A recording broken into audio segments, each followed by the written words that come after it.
Welcome to Sunny's Mindset Lab podcast. Today, we're exploring Rich Dad's Guide to Investing with its author, Robert T. Kiyosaki.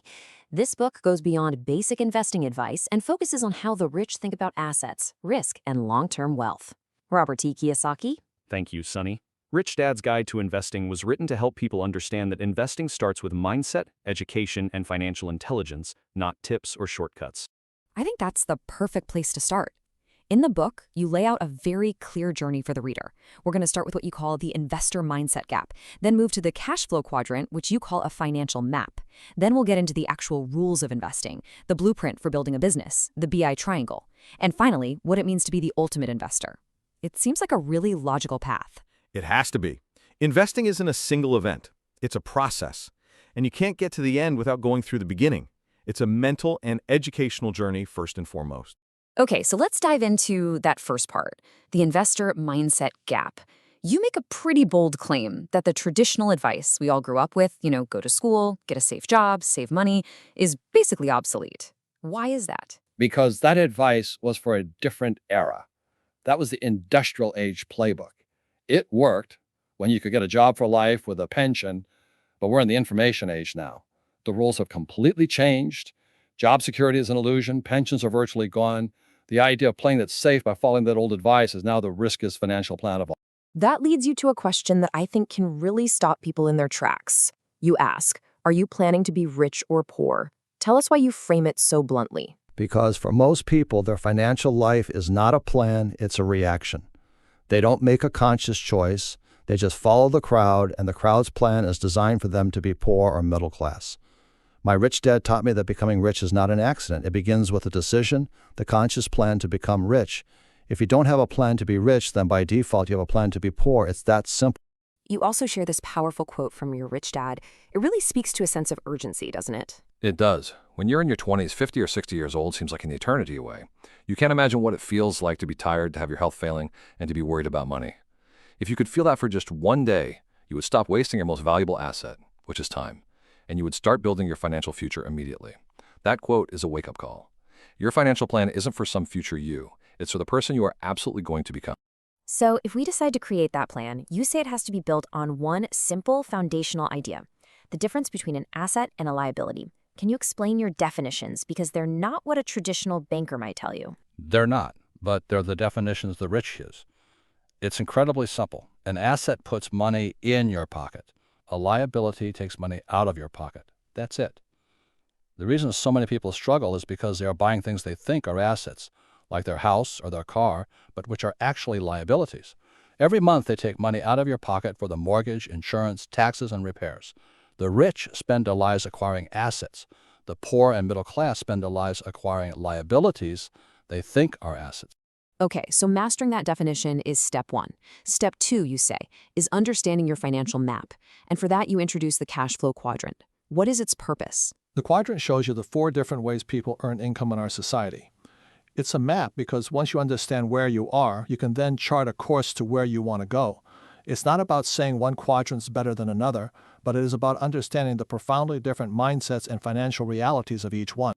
So let's look at the map itself. We see 4 letters, E, S, B, and I.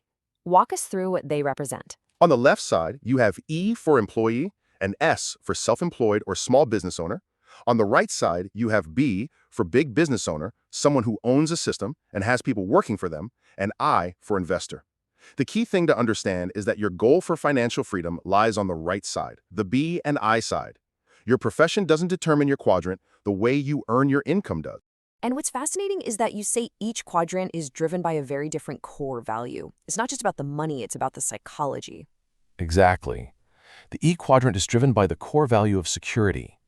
The S quadrant is driven by independence. They want to be their own boss. But both of them are still trading their time for money. The B quadrant is different. They're driven by building systems and leading teams. They want to own a business that runs without them.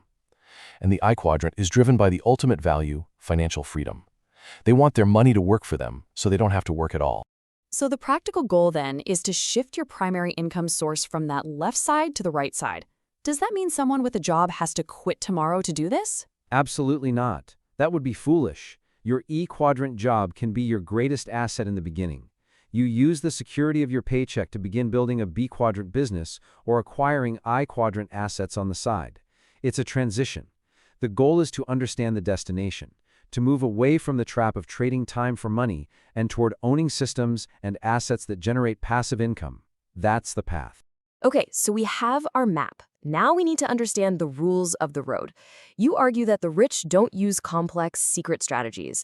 They use simple, almost boring formulas. That's right. The financial industry profits from complexity. They want you to think you need them.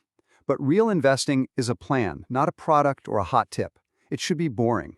If you're looking for excitement, you're gambling, not investing. Go to Las Vegas for excitement.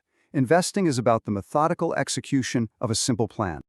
And one of the best examples you give is the formula from the board game Monopoly. Can you explain that?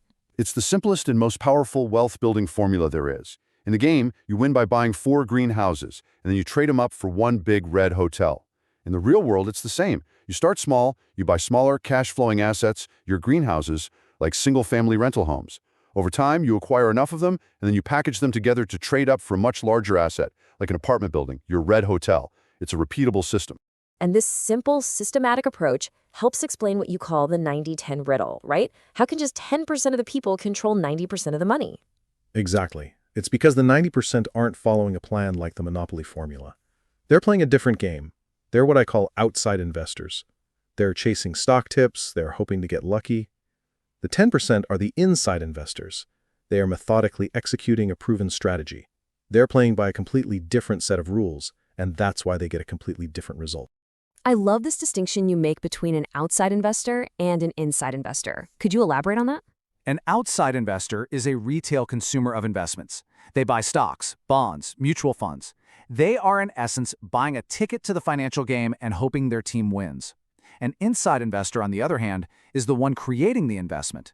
They're building the company and then selling the shares. They're packaging the real estate deal and then finding the outside investors to fund it.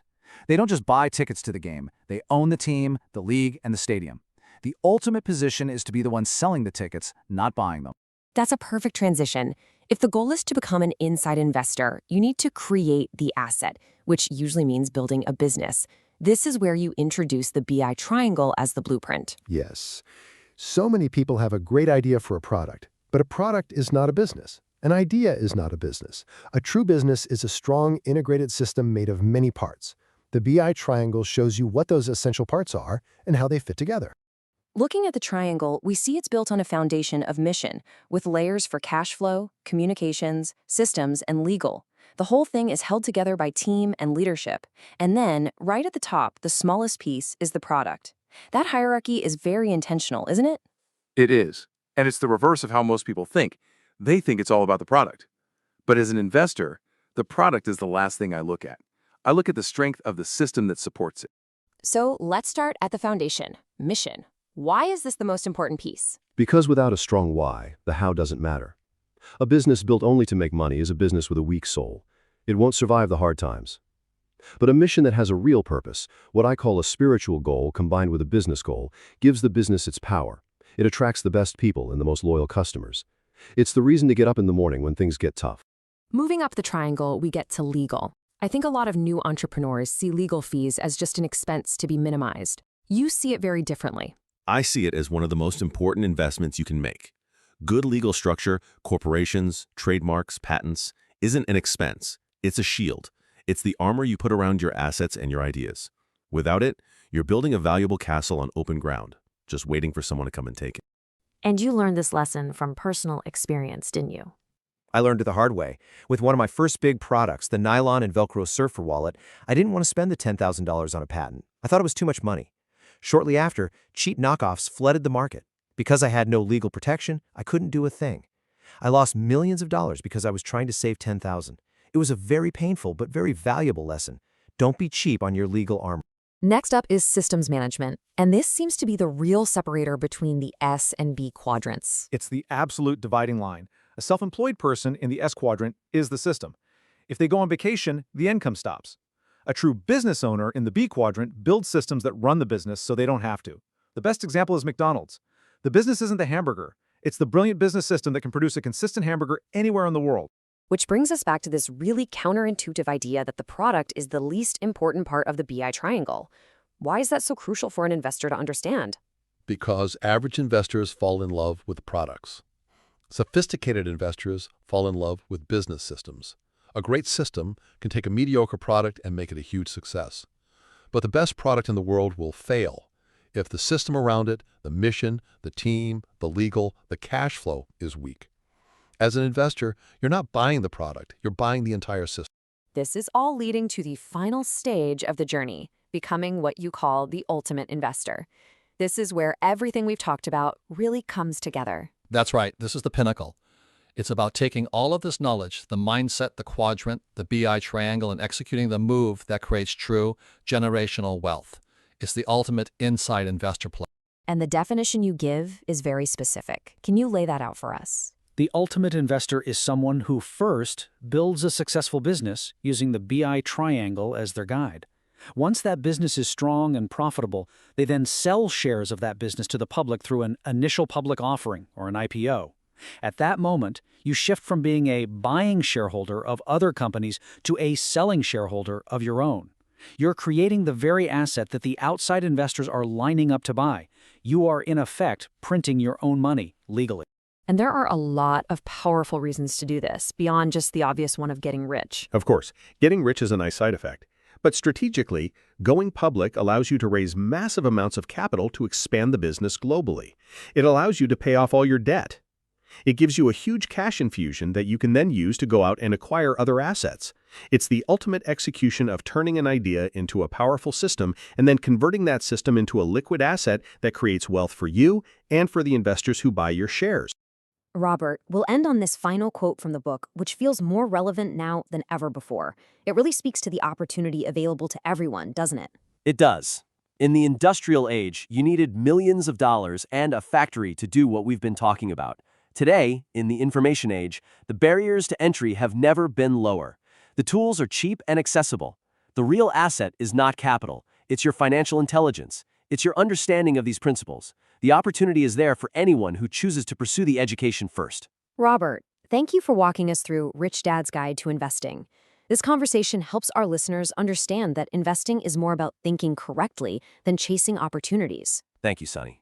My hope is that people take responsibility for their financial education and learn to think like real investors. This has been Sonny's Mindset Lab. Thank you for listening, and we'll see you in the next episode.